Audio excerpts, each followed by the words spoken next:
14.6 million people in the UK are not coping financially or are finding it difficult to cope. That's 28% of adults in the UK. More than a quarter of the population are struggling with finances. This is according to a recent report from the Financial Conduct Authority. Further, the FCA reports that 7.4 million people are struggling to pay bills and credit repayments in January 2024. This has come down from 10.9 million in January 23, but it's still much higher than the 5.8 million recorded in February 2020. I guess it would be possible to report the reduction in people struggling to pay bills in a positive light, but 7.4 million people is still a lot. It emphasises the point that even if the economy recovers, and that seems to be a long way off, there's a group of people whose fortunes are not going to recover. The biggest problem the UK faces is actually inequality. The FCA also reports that in the past 12 months, 2.7 million adults have sought help from their lender, debt advisor, or a financial support charity because of financial difficulty. Now, there's been a lot of focus recently on the number of people who are economically inactive, particularly those signed off sick on welfare benefits. Whilst the right-wingers are perhaps satisfied in blaming the sick for the state of the economy, we can see that many people actually in employment are struggling to survive. The UK economy is very sick for those on lower incomes.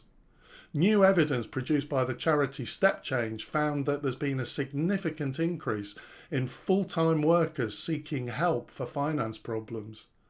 Their findings are important because they also illustrate that the aggregate macroeconomic figures hide trends at the microeconomic level. StepChange reports that there's been an increase in the percentage of those seeking debt advice in full-time employment from 38% in 2021 to 44% in December 2023. That's 44% of StepChange clients are actually in full-time employment. StepChange also commissioned a YouGov survey that found that in January of this year, 35% of UK adults in full-time employment are experiencing financial difficulty. That's 10.8 million people. And 9% are in problem debt, around 2.8 million people. Remember, these are people in full-time jobs. Those that blame the country's problems on people being work shy or signed off sick, stop and ask the question, why are people that are working struggling so much? StepChange has also found that the demographic landscape of clients is changing. There's a new generation of young workers getting into debt. They found that there's a disproportionate representation of 18 to 24-year-olds amongst their clients. The green bars show the percentage of those in full-time employment by the different age groups. We can see that for most of the age groups, the breakdown of StepChange clients is what you'd expect from the national averages. However, while 20% of the full-time employed are 18 to 24, 38% of StepChange clients are in this age bracket. This suggests that young employed people are being particularly hit by debt. Of course, this group faces challenges such as unstable employment and reduced income, things like fixed-term contracts, fluctuating incomes, and variable working hours, zero-hour contracts, month to month. This is a generation that not only is never going to be able to own their own home unless they happen to have rich parents, but worse, they're already racking up debts at the beginning of their adult life. I made the point earlier that individual stories are lost in averages and the aggregates of macroeconomic data. The FCA report contains some testimonies which are frankly just heartbreaking. I wanted to read a few of them just briefly. I have to go without food most days and reduce my electricity usage. I only put the heating on once a week. Food shopping is stressful. I never know if I'll have enough when I get to the till. My daughter has one pair of school trousers because I can't find any spare money. My gas always runs out. My electric bill is high. Every day is a worry.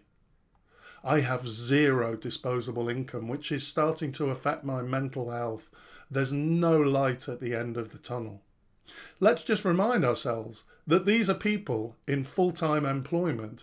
No one can accuse them of being work shy or scrounging off the state. Pause and reflect as well that there are people profiting from those in debt. Debt is in fact a very profitable industry. This is the brutality of capitalism. Some people probably think this is okay, but for me, this is absolutely not okay. StepChange raises some questions for discussion. Is there a way to ensure that the major essentials like housing, utility costs and food are affordable for everyone? I think we need radical solutions to ensure that the basics are easily available to all. There's a question about how employers can support staff. There are people in employment running into debt, and obviously there's a big issue where employers are subsidised through universal credit to employ people. All these right-wingers are against government intervention, but I never hear them speaking about why the government has to top up the wages of many people working in the lowest paid jobs. Employers have some responsibility here. Then there are a couple of questions on regulations and standards. Are vulnerable people sufficiently protected from unscrupulous people profiting off other people's misfortune? Although we live in a brutal economic system, there is supposed to be protection in place against this. There is help out there for people in debt, but many people are not seeking it. The FCA report found that just 3 in 10, 29%, of those who'd fallen behind or missed paying their bills sought help in the last 12 months. They also found that 42% had put off dealing with financial matters by, for example, ignoring warning letters or not opening correspondence. I actually personally know people who have these problems.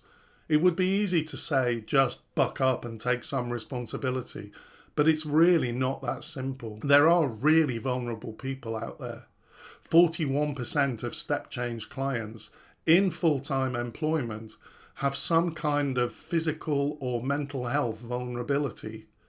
29% in full-time employment have a mental health vulnerability.